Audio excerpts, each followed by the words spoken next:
Hashtag the Eagle Falls Captain Sarah Chun adjusted her helmet one final time as she walked across the tarmac at Al Dhafra Air Base in the United Arab Emirates. The morning sun painted the desert landscape in shades of gold and amber, but her mind was focused entirely on the mission ahead. At 28 years old, she had logged over 800 hours in the F-16 Fighting Falcon, earning her the call sign Phoenix after successfully completing 3 emergency landings that would have ended the careers of lesser pilots. The intelligence briefing had been clear, but concerning. Enemy forces had established a heavily fortified position approximately 150 miles northeast of their current location. Satellite imagery showed significant military buildup, including surface-to-air missile systems, armored vehicles, and what appeared to be a command and control center. Sarah's mission was reconnaissance with secondary objectives of identifying high-value targets for future strikes. "Phoenix, you ready for this one?" asked Major Rodriguez, her squadron commander, as he approached her aircraft. The concern in his voice was barely masked by his attempt at casual conversation. This wasn't a routine patrol over friendly territory. Intelligence suggested the enemy had recently acquired advanced Russian-made S-400 missile systems, capable of engaging targets at ranges exceeding 200 miles. Sarah nodded, running through her pre-flight checklist one more time. "Ready as always, sir. Weather's clear, systems are green, and I've got full fuel and a clean bird." She gestured toward her F-16C Block 50, its gray paint scheme designed to blend with the desert sky. The aircraft had been her assigned mount for the past 18 months, and she knew every rivet and wire in its construction. The pre-flight inspection revealed no anomalies. Engine intake covers removed, landing gear pins pulled, and external fuel tanks properly secured. Sarah climbed into the cockpit, her movements fluid and practiced. The familiar weight of her survival gear, including her sidearm, emergency radio, and survival kit, felt reassuring against her body. In hostile territory, these items could mean the difference between rescue and capture. Tower clearance came through crisp and clear. "Phoenix 1-1, you are cleared for takeoff runway 27. Contact departure control on 124.6. Good hunting out there." The F-16's Pratt & Whitney F-100 engine spooled up with its characteristic whine, pushing Sarah back into her ejection seat as she released the brakes. The desert floor fell away beneath her as she climbed toward her cruising altitude of 25,000 feet. Below, the endless expanse of sand dunes and rocky outcroppings stretched toward the horizon. 45 minutes into the flight, Sarah's radar warning receiver began emitting soft chirps. Someone was painting her aircraft with search radar, but the signals were weak and intermittent. She adjusted her flight path slightly, using the terrain to mask her approach while still maintaining visual contact with her target area. The enemy position came into view exactly where intelligence had indicated. Through her targeting pod, Sarah could see the geometric patterns of defensive positions carved into the desert floor. Bunkers, vehicle revetments, and what appeared to be mobile missile launchers were arranged in a complex defensive network. She began marking coordinates and snapping digital photographs for later analysis. "Base, Phoenix 1-1. I have eyes on target area. Multiple defensive positions visible, counting at least 6 mobile SAM sites and significant armored presence. Recommend follow-up strike package include SCAD assets." Her voice remained calm and professional despite the growing electronic warfare activity her aircraft was detecting. The radar warning receiver's chirps suddenly changed to a steady tone. Someone had achieved a target lock on her aircraft. Sarah immediately began defensive maneuvering, deploying chaff and flares while diving toward lower altitude. The tone continued, growing more insistent as the enemy tracking system refined its solution. "Phoenix 1-1, you're being tracked by multiple systems. Recommend immediate egress from target area," came the urgent voice from her controller back at base. But Sarah was already moving, her F-16 diving toward the deck as she attempted to break the radar lock through violent maneuvering and electronic countermeasures. The first missile launch became visible as a bright plume of smoke rising from the enemy position. Sarah pulled her aircraft into a punishing 7G turn, her G-suit inflating to prevent blood from pooling in her lower extremities. The missile appeared to lose lock as her chaff clouds bloomed behind the aircraft, creating false targets for the incoming weapons guidance system. A second missile launch followed immediately after the first. This time, the weapon appeared to be tracking more accurately, its smoke trail curving to follow Sarah's evasive maneuvers. She rolled inverted and pulled toward the ground, using the desert floor as a backstop while deploying additional countermeasures. The explosion came without warning. One moment Sarah was pulling out of her defensive dive. The next her aircraft was tumbling end over end through the desert sky. The missile had detonated close enough to send shrapnel through her right wing and engine bay. Warning lights illuminated across her instrument panel like a deadly Christmas tree display. Mayday, mayday, mayday. Phoenix 1-1 is hit and going down. I repeat, Phoenix 1-1 has been engaged and is going down. Sarah fought to maintain control of her aircraft, but hydraulic fluid was streaming from multiple punctures in her wing. The F-16's fly-by-wire flight control system was struggling to compensate for the damage. Fire warning lights joined the cacophony of alarms filling her cockpit. Sarah's engine was failing, its temperature climbing rapidly beyond safe operating parameters. She had perhaps 30 seconds before complete power failure would make ejection her only option. The ground was rushing up to meet her at an alarming rate. Sarah managed to level the aircraft momentarily, giving herself a brief window to assess her situation. She was approximately 8 miles from the enemy position, flying over open desert with no friendly forces within rescue range. Her aircraft was dying beneath her, but she was still alive and still in control. Base, Phoenix 1-1. I'm going to try for a controlled crash landing. Aircraft is severely damaged, but still responding to control inputs. Send search and rescue to coordinates. Sarah rattled off her approximate position while fighting to keep her F-16 flying long enough to find suitable landing terrain. A relatively flat section of desert appeared ahead, free of the large rocks and deep ravines that could turn a survivable crash into a fatal one. Sarah lined up her approach, knowing she would have only one chance to get this right. Her training kicked in, overriding the natural fear that threatened to cloud her judgment. The landing gear was inoperative, so Sarah would be performing a belly landing on the desert floor. She ran through the emergency procedures in her mind while manually configuring her aircraft for the lowest possible approach speed. Fuel was streaming from punctures in her wing tanks, creating a fire hazard that could turn her landing into an inferno.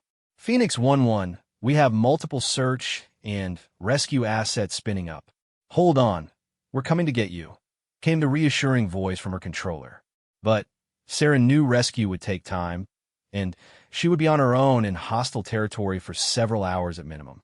The F-16 touched down hard, its belly scraping across the rocky desert surface in a shower of sparks and dust. Sarah kept the aircraft's nose up as long as possible, bleeding off speed while fighting to maintain directional control. The cockpit filled with dust and debris as her aircraft slid to a stop in a cloud of sand and scattered equipment. Silence followed the crash, broken only by the ticking of hot metal cooling in the desert air.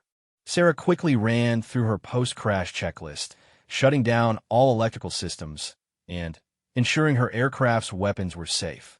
Her body ached from the impact, but nothing appeared to be broken. She had survived the crash landing, but her ordeal was just beginning. The canopy opened with a sharp crack, revealing the harsh reality of her situation. She was alone in hostile territory, approximately 150 miles from friendly forces, with enemy troops likely already moving toward her crash site. Her survival kit contained food and water for 3 days, along with signaling devices and basic medical supplies. Sarah climbed down from her aircraft, her boots hitting the desert sand with finality. Behind her, the F-16 that had been her faithful companion lay broken and smoking in the morning sun. Ahead lay an uncertain future that would test every aspect of her survival training and personal courage. She activated her emergency radio beacon and began moving away from the crash site. The enemy would be drawn to the wreckage like moths to a flame, and she needed to be elsewhere when they arrived. Her survival training emphasized three priorities: water, shelter, and evasion.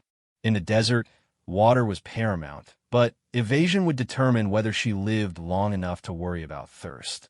The sound of vehicles reached her ears within 30 minutes of the crash.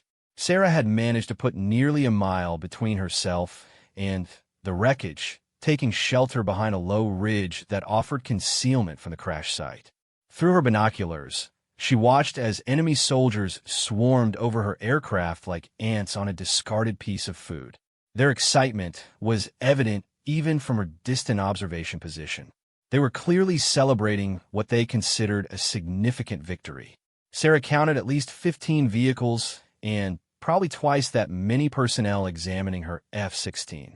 Several soldiers were taking photographs, no doubt for propaganda purposes. What the enemy soldiers didn't know was that Sarah was far from finished fighting. Her aircraft might be destroyed, but she still carried a wealth of knowledge about their positions and capabilities. More importantly, she had observed details during her final approach that could prove crucial for future operations. The survival radio crackled to life with a weak signal from search and rescue forces. Any station, this is Pedro 23 searching for Phoenix 11. If you can hear this transmission, please respond on guard frequency. Sarah keyed her microphone carefully, keeping her voice low to avoid detection. Pedro 23, Phoenix 11. I am alive and evading.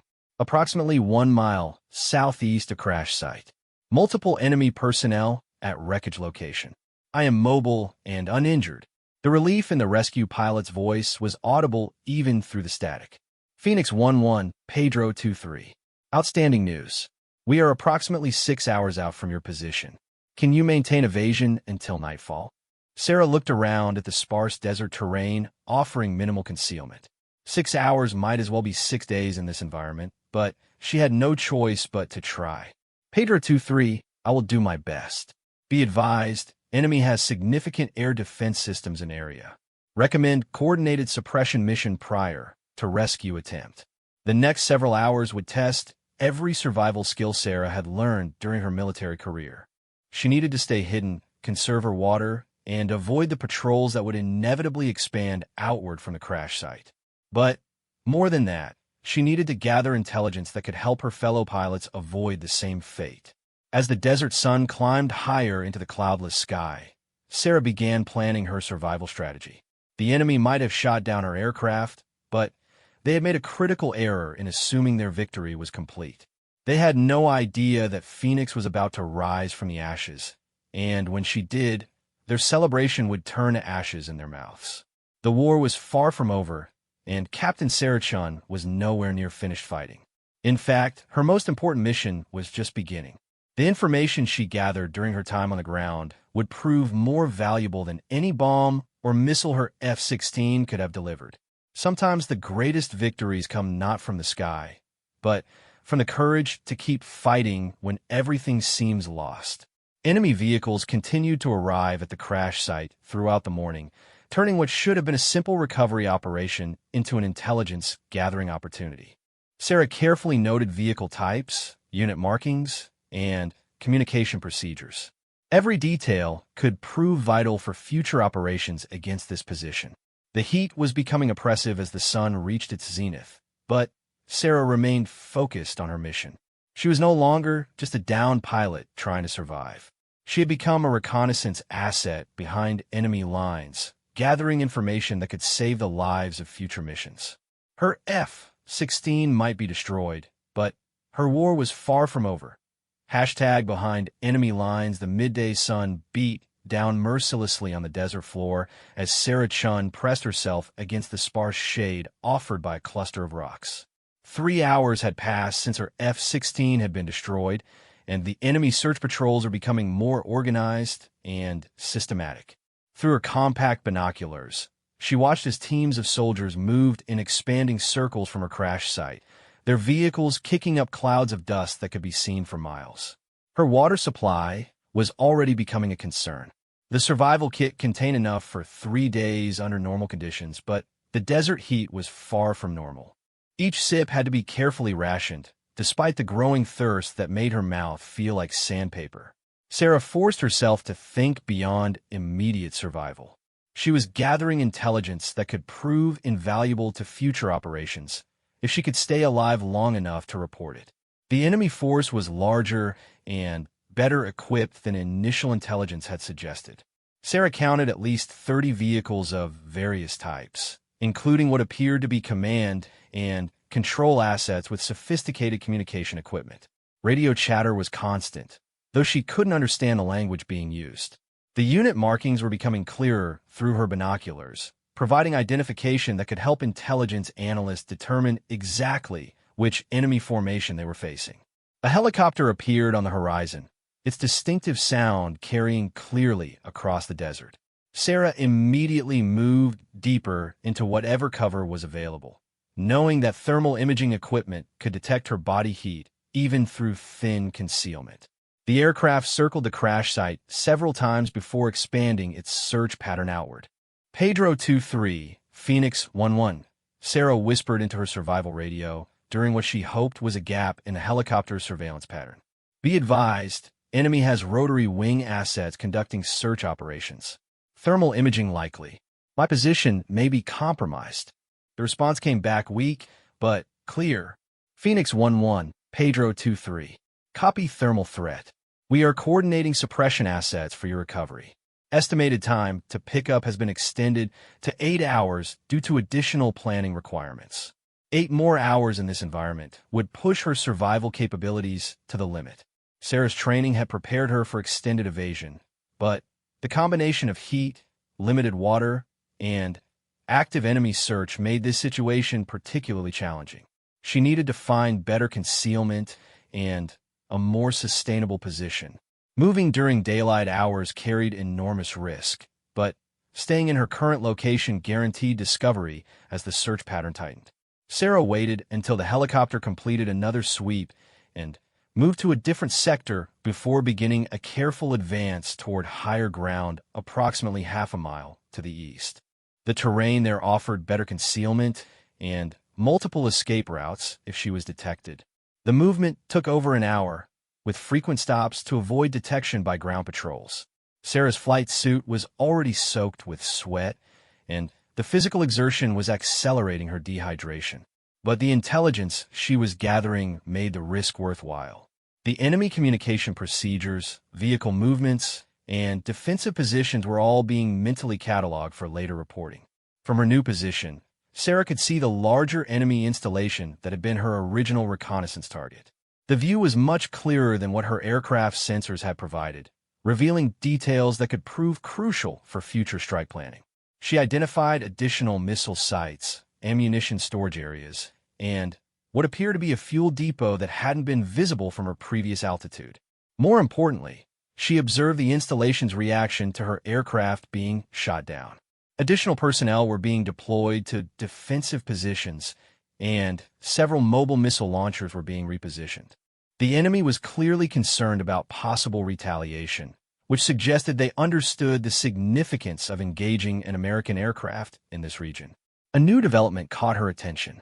A convoy of vehicles was departing the main installation, heading in the general direction of her crash site. Through her binoculars, Sarah could see what appeared to be senior officers in the lead vehicle, along with several personnel carrying camera equipment. This was clearly a propaganda opportunity, and they intended to make the most of it. The irony wasn't lost on her. While they celebrated shooting down an American F-16, they were providing her with detailed intelligence about their operations, personnel, and capabilities. Every vehicle that moved, every position that was revealed, every communication procedure that was observed was being added to her growing mental database. Sarah's survival training included extensive instruction on intelligence gathering while evading capture. The information she was collecting could prove more valuable than anything her original reconnaissance mission might have achieved. But first, she had to survive long enough to report what she had learned. The afternoon wore on with the relentless heat becoming almost unbearable. Sarah's water supply was now critically low, forcing her to consider options she had hoped to avoid. Her survival training had covered emergency water procurement in desert environments, but the techniques required tools and time she might not have. A dust devil formed near her position, its spinning column of sand and debris offering a brief respite from the direct sunlight. Sarah used the momentary concealment to adjust her position and check her equipment. Everything was functioning properly, but the extreme heat was taking its toll on both her gear and her body. The enemy search was becoming more sophisticated as the day progressed. Ground teams were now working in coordination with the helicopter, using radio communication to direct searches toward areas of interest. Sarah could hear the aircraft approaching before she could see it, giving her precious seconds to ensure she was properly concealed. During one of the helicopter's passes, Sarah noticed something that made her blood run cold. The aircraft was equipped with advanced sensor equipment that was systematically scanning the terrain below. Thermal imaging, ground-penetrating radar, and possibly other detection systems were being used to locate her. Staying hidden was becoming increasingly difficult. Pedro 2-3, Phoenix 1-1. She whispered urgently into her radio. Enemy search is becoming more sophisticated. Recommend you coordinate immediate suppression of air defenses when you begin your approach. I may not be able to remain undetected much longer. The response was immediate, but not encouraging. Phoenix 1-1, Pedro 2-3. SCD assets are still being coordinated. We need at least 4 more hours before we can guarantee safe passage into your area. Can you maintain evasion? For more hours felt like an eternity, but Sarah had no choice but to continue. Her survival depended on staying ahead of the search teams while gathering as much intelligence as possible. The information she was collecting could help save the lives of future pilots who might face similar threats. As evening approached, the enemy search pattern began to change.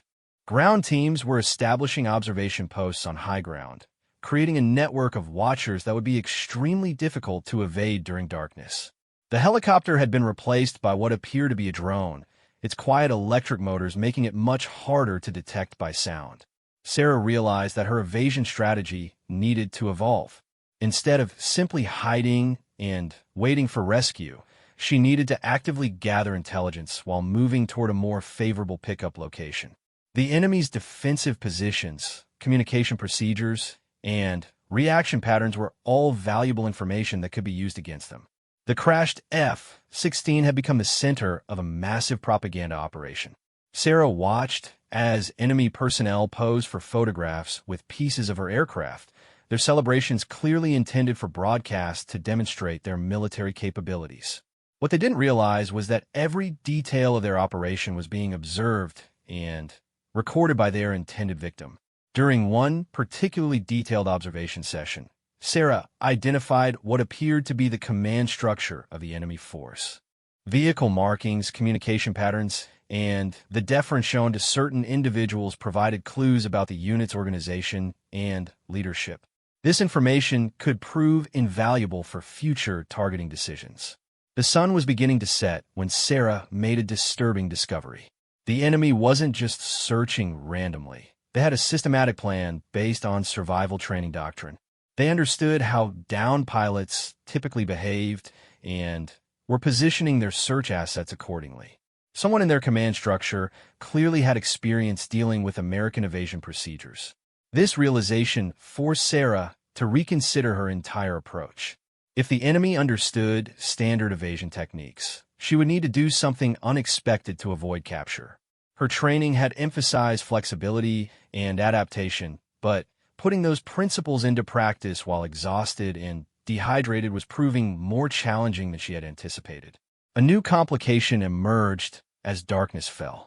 The enemy had deployed night vision equipment and thermal imaging systems that would make nighttime evasion extremely difficult. Sarah could see the distinctive glow of infrared illuminators being used to enhance observation capabilities. Her advantages during daylight hours were being systematically eliminated. The rescue radio crackled to life with an update that wasn't entirely welcome.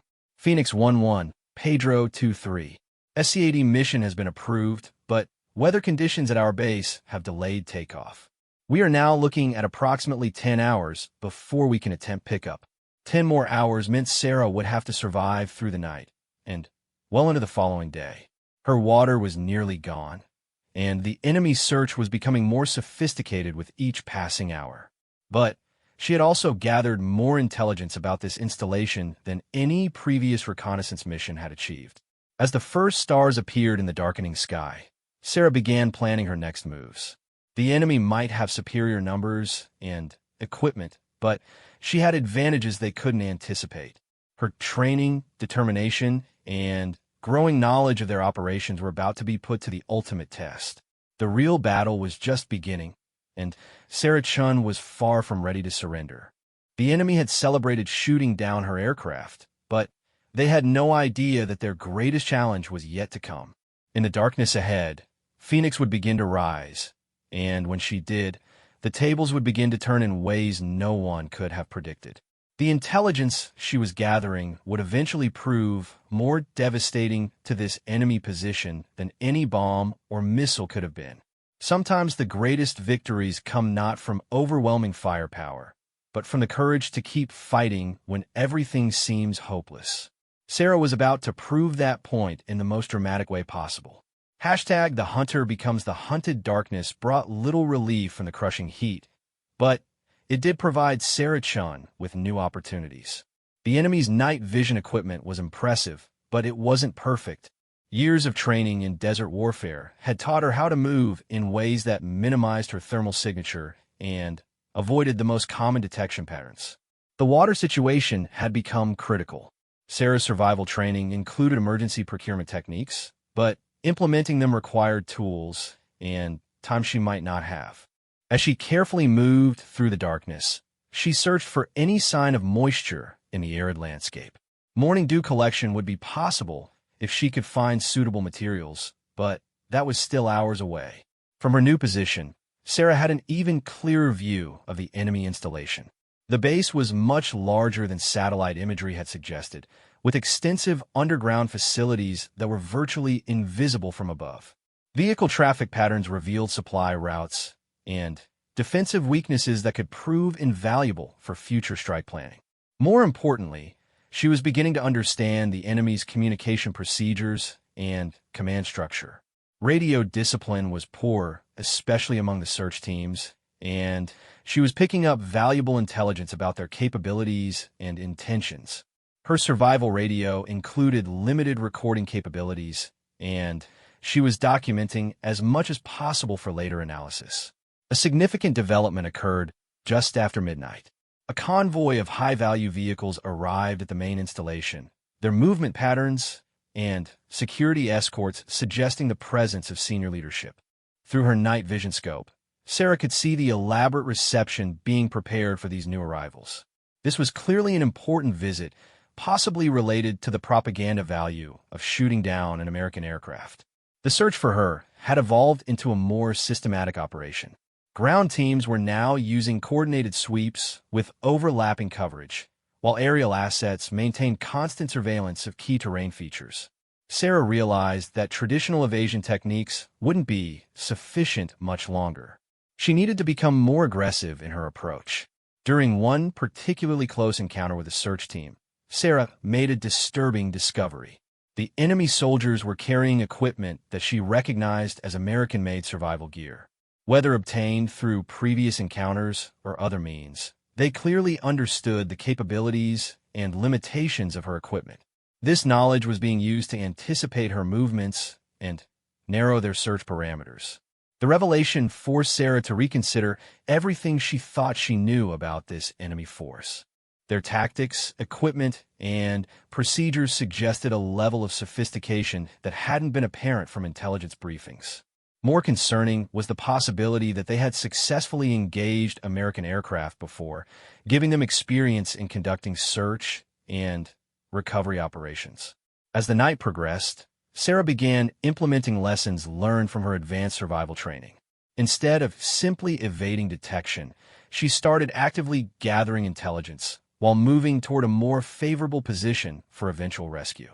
The enemy's defensive positions, communication procedures, and reaction patterns were all being carefully observed and documented. A breakthrough came during her observation of the main installation's perimeter defenses. Sarah identified a significant vulnerability in their missile defense network, a gap in coverage that could be exploited by low-flying aircraft approaching from a specific direction. This information alone could save the lives of future pilots and ensure the success of follow-on missions. The enemy's propaganda operation was continuing around the clock. Sarah watched as camera crews documented every aspect of her crashed F-16, creating materials that would undoubtedly be used to demonstrate their military prowess. What they didn't realize was that their own activities were providing her with detailed intelligence about their media capabilities and command priorities. By 0300 hours, Sarah had moved approximately 3 miles from her original crash site, always staying ahead of the expanding search pattern while maintaining observation of key enemy positions. Her water supply was now completely exhausted, forcing her to rely on survival techniques that would test the limits of human endurance in this environment. The rescue radio provided an update that was both encouraging and concerning. Phoenix 1-1, Pedro 2-3. Weather has cleared, and we're beginning our approach. However, enemy air defense activity has increased significantly. We may need to abort if the threat level becomes unacceptable. Sarah understood the implications immediately. Her presence in this area had triggered a massive defensive response that was affecting the entire region's air operations. The enemy was clearly concerned about retaliation and had activated every available defensive system. Getting rescue aircraft through this enhanced threat environment would require perfect timing and coordination. Pedro 2-3, Phoenix 1-1, she whispered back. I have detailed intelligence on enemy air defense positions and gaps in coverage. If you can establish secure communication, I can provide routing recommendations that will significantly reduce your exposure to defensive systems. What followed was a tense hour of detailed coordination as Sarah provided precise information about missile sites, radar positions, and defensive weaknesses she had observed during her extended ground reconnaissance. The intelligence she was sharing in real time was proving more valuable than anything her original mission could have achieved. The enemy's reaction to increased coalition air activity was revealing additional information about their capabilities and procedures.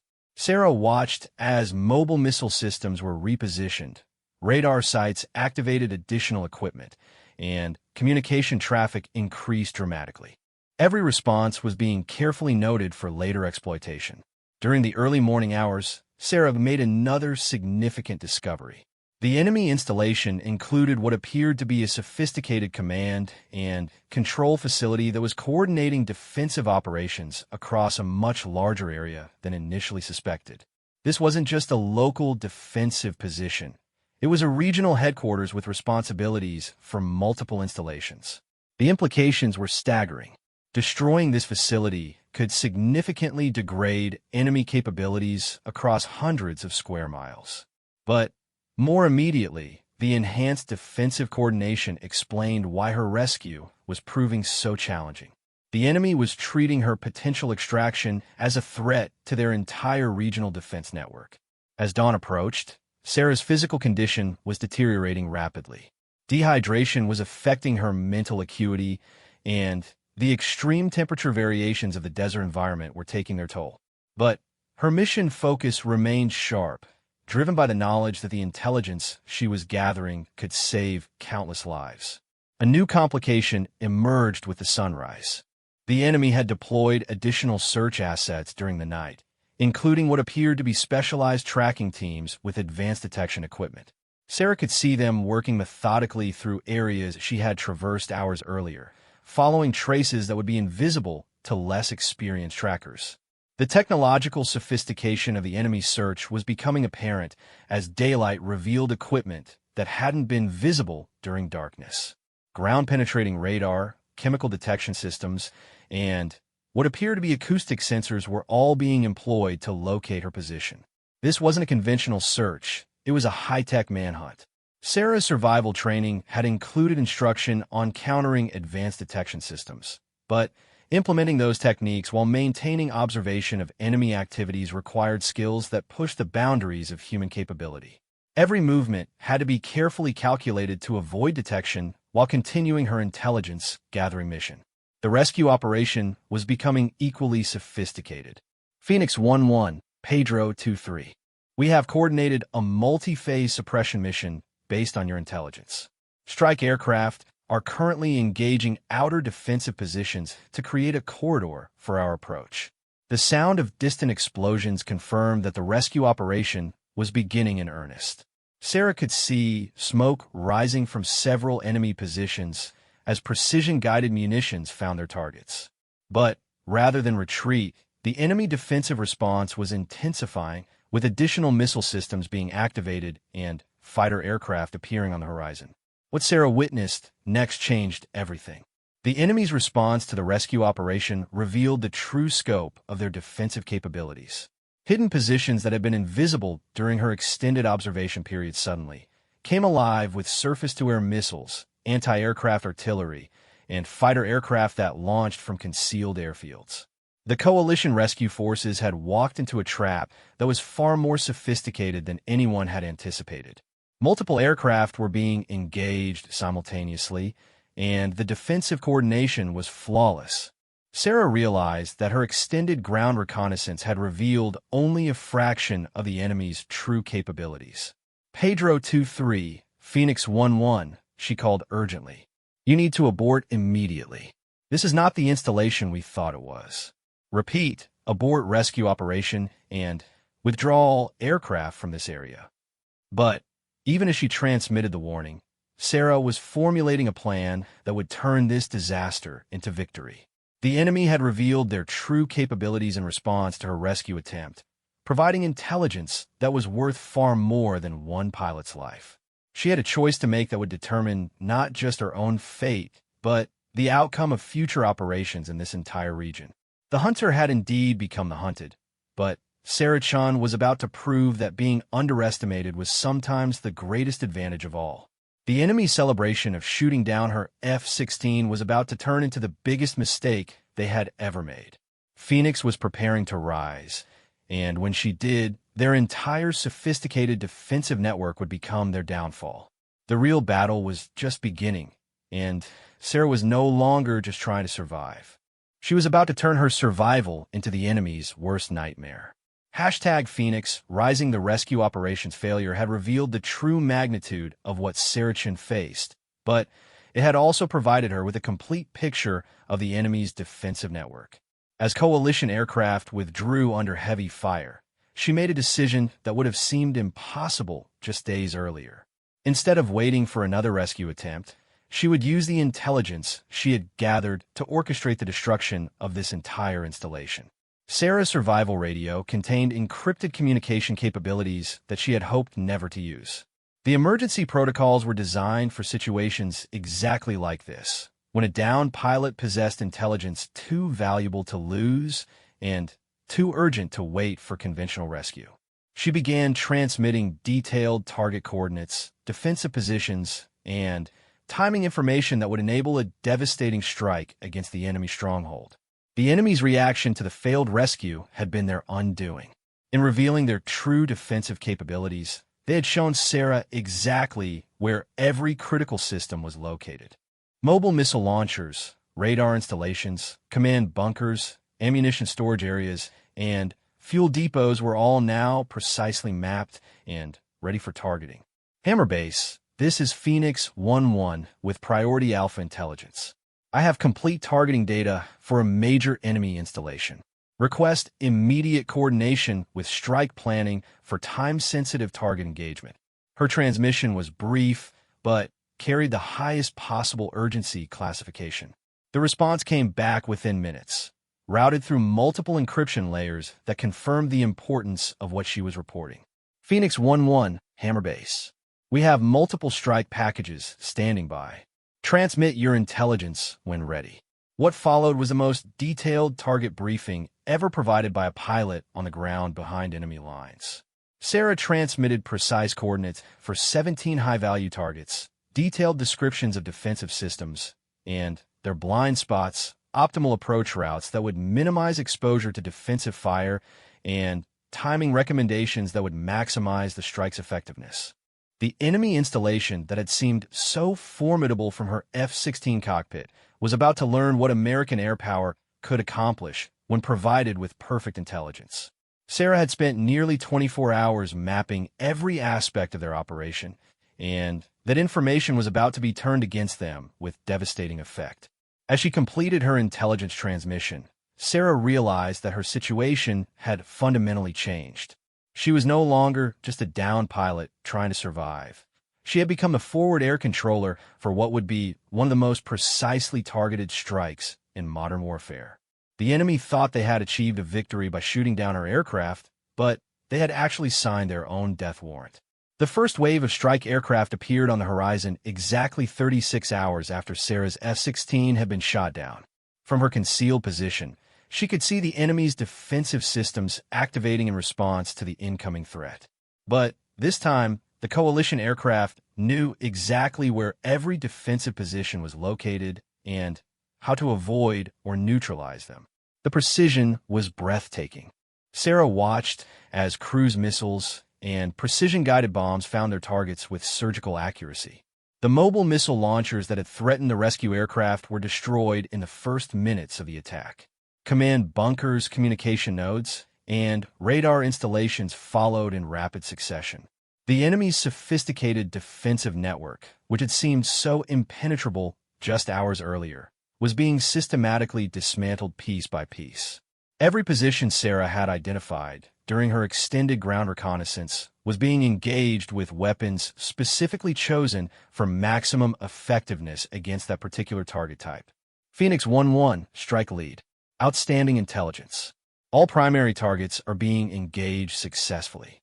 Enemy defensive response is minimal due to your precise mapping of their capabilities. Sarah could see the results for herself. Secondary explosions from ammunition storage areas lit up the desert sky, while fuel depot fires created pillars of smoke that would be visible for dozens of miles. The installation that had taken months or possibly years to construct was being reduced to rubble in a matter of minutes. But the most devastating blow came when the main command bunker was engaged with a deep penetration weapon specifically designed to destroy hardened underground facilities.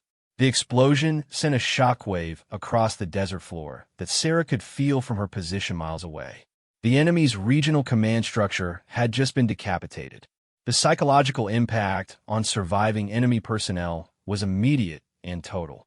Through her binoculars, Sarah could see soldiers abandoning their positions and vehicles in panic. The sophisticated military installation had become a burning wasteland, and those who survived the initial strikes were fleeing in every direction. What made the victory even more complete was the intelligence value of the operation. Every aspect of the enemy's defensive procedures, equipment capabilities, and organizational structure had been revealed during the engagement. This information would prove invaluable for future operations throughout the region. The irony was perfect. The enemy had shot down one American F-16 and thought they had achieved a significant victory. Instead, they had provided the coalition with the most detailed intelligence ever obtained about their regional defense network, leading directly to its complete destruction. Sarah's survival radio crackled with a transmission that made her smile for the first time in 2 days. Phoenix 1-1, Pedro 2-3. The area is now clear for pickup. We'll have you home in time for dinner. The rescue helicopter approached from the exact direction Sarah had recommended, following the route she had identified as having the best concealment from any surviving defensive systems. As she climbed aboard the aircraft, Sarah looked back at the burning installation that had once threatened coalition air operations throughout the region. The flight back to base gave Sarah time to reflect on what had transpired. Her F-16 had been shot down, but the intelligence she had gathered during her time on the ground had enabled the destruction of an enemy capability that could have threatened dozens of future missions. The loss of one aircraft had prevented the loss of many others. The debriefing process took days, as intelligence analysts worked to fully exploit the information Sarah had provided. The target list she had compiled from her ground observations was being used to plan follow-up strikes against related facilities throughout the region. Her survival mission had become an intelligence coup of unprecedented value. Media reports of the engagement focused on the spectacular destruction of the enemy installation, but classified analyses revealed the true significance of what had occurred. A single pilot's courage and training had provided the coalition with intelligence that fundamentally altered the regional balance of power. The enemy's propaganda celebration of shooting down an American F-16 had lasted exactly 36 hours. What followed was a devastating demonstration of what happens when you underestimate American military capabilities and the determination of individual service members to complete their mission regardless of circumstances. Sarah's call sign, Phoenix, proved prophetic in ways no one could have anticipated. She had literally risen from the ashes of her destroyed aircraft to deliver a blow that the enemy would never recover from. The installation that had seemed so formidable had become a burning testament to the power of accurate intelligence and precisely applied force. The medals and recognition that followed were gratifying, but Sarah took the most satisfaction from the knowledge that her actions had prevented other pilots from facing the threats she had encountered. The intelligence she had gathered would protect coalition aircrews for years to come, making the skies safer for everyone who followed in her footsteps. The enemy had thought they were hunting a downed pilot, but they had actually been stalked by one of the most effective intelligence-gathering operations in modern military history. Their celebration had turned to ashes, just like their installation, and the regional threat they had posed was permanently eliminated. In the end, the engagement became a textbook example of how individual courage, professional training, and advanced technology could combine to achieve victory against seemingly overwhelming odds. Sarah had proven that sometimes the greatest victories come not from the sky, but from the determination to keep fighting no matter what the circumstances. The enemy had shot down her F-16 and claimed victory, but Sarah had turned the tables and obliterated their entire base. Phoenix had risen from the ashes, and the enemy had learned too late that underestimating American pilots was the most dangerous mistake they could make. The war continued, but this particular enemy stronghold would never threaten coalition aircraft again. Sarah's survival had become their destruction, and her intelligence had turned their moment of triumph into their final defeat. Sometimes the hunted becomes the hunter, and in this case, the transformation had been both complete and devastating. The desert that had witnessed her F-16's destruction now bore witness to the enemy's total defeat. Phoenix had risen, the tables had been turned, and justice had been served with the precision that only American air power could deliver when guided by perfect intelligence and unbreakable determination.